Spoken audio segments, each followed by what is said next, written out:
Hey guys, how's it going? Today I'm going to show you how to build a manual slash wheelie trainer for your Surron, Talaria, or E-Ride Pro, or whatever electric bike you have that looks like this. First things first, you're going to need 3 pieces of wood. You're going to need 2 2x6s and 1 2x4, all of them 8 foot long. You're going to need a drill, a screwdriver thing, a saw of some kind, drill bits, tape measure probably, a 2 foot long bungee cord with clips on the end, screws. I chose 2 3/4. They have to be somewhat long to get through 2 pieces of wood, and you're going to need one of these eyelet screws. You also might need a square. First thing you're going to do is put your bike on the 2x6 like so. So the front is hanging off a little bit, and then you're going to go to the back wheel and put the square right over the top where the back wheel is. Take your pencil and draw a line right there, and that's going to be where your first piece of wood goes. Next thing you're going to do is take your second 2x6 and measure out 3 feet. So right here is 3 feet. And then within that 3 feet, you're also going to cut out 2 6-inch sections.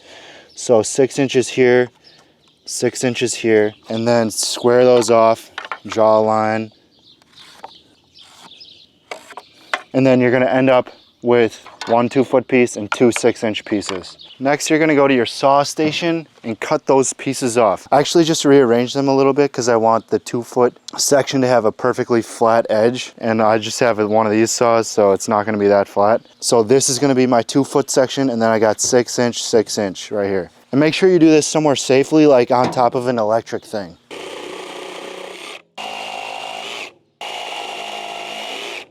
All right, I lied a little bit. This last piece, you want this to be 20 inches, not 24. So if you screwed up like me, just cut off an extra 4 inches of this piece here. So now you should have 20, 6, and 6. Now you're gonna take this leftover 4 foot long piece of 2x6 and your 2 6-inch strips here, and we're gonna screw both of these in to the ends like this. You're gonna wanna pre-drill the holes, or else the 2x6 is probably gonna split. However many drill holes you want in this. I'm just going to do 1 in each corner. Take your screw and screw that in. You know, these screws are kind of expensive, so I might just do 2. Now, because we pre-drilled those holes, this didn't crack. If you don't pre-drill, this is going to split right here. Now we're just going to do the same exact thing to the other side as well.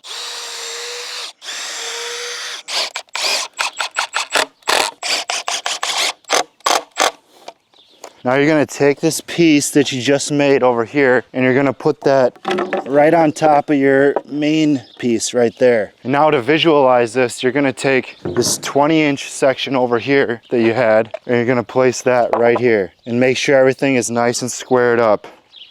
We're going to measure this section right here and find the middle of it. So that should be exactly 5 feet. So you're going to look for 2.5 feet. So here's 2 feet 6 inches right here. Make a line, and then that is going to be the center of this piece of wood.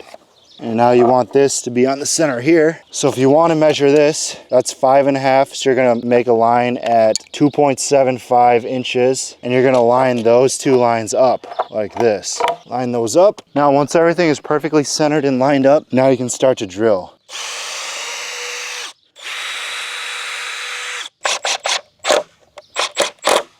And this one, you're probably going to want 4 screws actually in it, because this thing has, this is going to be what all the torque is on. Next, we're going to take this 20-inch section, take the flat side that you didn't saw, stick that right there, and we're going to drill that to the wood. Make sure this is still perfectly aligned with all your pencil marks so that the whole thing isn't crooked.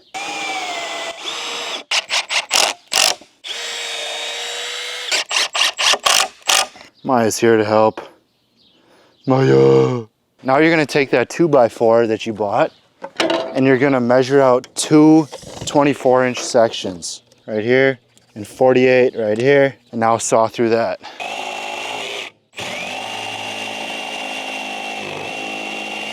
Now you're going to take these 2 pieces of wood that you just sawed, and you're going to put them down like this. And this is going to be what keeps your tire in place. So take your bike and roll it onto this piece of wood, because you want to make sure that this measurement is perfect for whatever size tires you have. Now you can kind of see where you need to screw in these 2x4s. Maybe a little hanging out a little tiny bit. And for this, make sure you use screws so that if it's too narrow or too wide, you can unscrew the screws and then change it and tighten it up. So I'm gonna hang the 2x4s off the edge ever so slightly and screw them in like that and see if that's the right width for the tire. I'm just gonna screw it in from this back side here. And again, I'm not gonna screw it in all the way just in case I need to change the width of it. Now let's back the bike in and see how that looks. Looks like it's pretty much right. Now you're just gonna flip this over and put in some screws on the bottom of these two pieces of wood. Careful.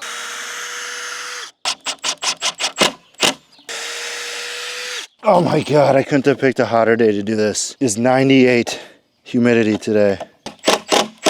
These you gotta be careful you don't split it. Use the drill because I'm so close to the edge on those. All right, that is really pretty much perfect. All right, now we're gonna put 4 more screws in the back here for good measure. 1 into these 2, and then 1 into 2 on each side for the upright thing.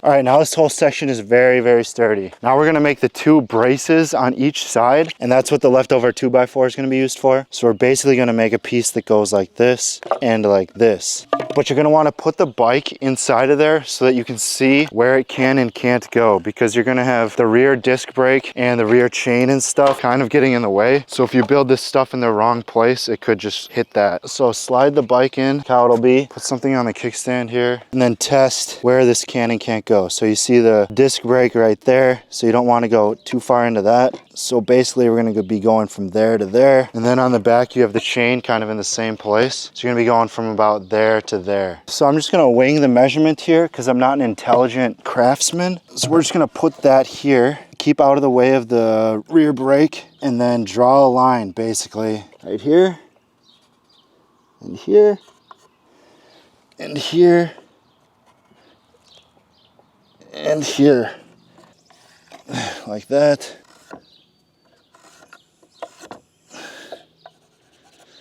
Saw these 2 pieces out as best you can. And then what I'm gonna do is just copy this on the exact same opposite side, and then just draw in pencil on this one. And that should be perfect for that too. These pieces just happen to fit perfectly, which is good. And now we're just gonna screw them in. Same thing to the other side. You might need to tinker with the back screws a little bit because this thing has to be a little bit wider for a surron than a regular mountain bike. So as you can see here, I'm hanging over the edge a tiny bit on each side, and that fits the tire very, very snugly. So, and now I'm gonna tighten all the screws and add in a couple more screws on each corner just to make it extra secure. So I screwed in a total of 6 screws on the top of these here. I got 3 in each one. I have 1 right here, and up on this side. Same with this, here, here, and here. And as you can see, everything is very tight now. I don't need the kickstand anymore, and we're almost done. We're at the second to last step here. We need to, Maya's freaking out. Maya, stay. So right here, we need to measure the precise distance between this wood. So that looks like 3¼ inches between that. So you're gonna take your leftover piece of 2x4, measure 3¼ on that, cut this off, and then that's gonna go right in between here. So I just sawed that, and it looks like I measured pretty much perfectly. Once you have that piece lined up, screw it in. Final step is to screw in this eyelet thing in the front. I'm gonna off center it and put it about right here so that the tire has room to come down without hitting it.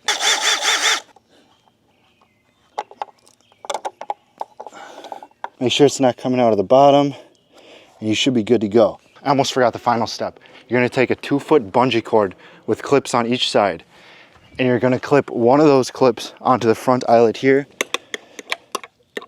and then the other one onto your front spoke. Just like this. It's getting so dark out here. I move the front eyelet to the front of the board like that. So that way the tire doesn't hit it when it comes down at all. And then if you have to loop around the bungee cord a couple times, depending on what length of cord you have, try looping it around the tire a little bit until you get the preferred length. And now it's time for you guys to test it out. Let me know how it goes for you. Does this help you learn to wheelie? Does this help you learn to manual? Let me know, and I'll see you next time. Bye.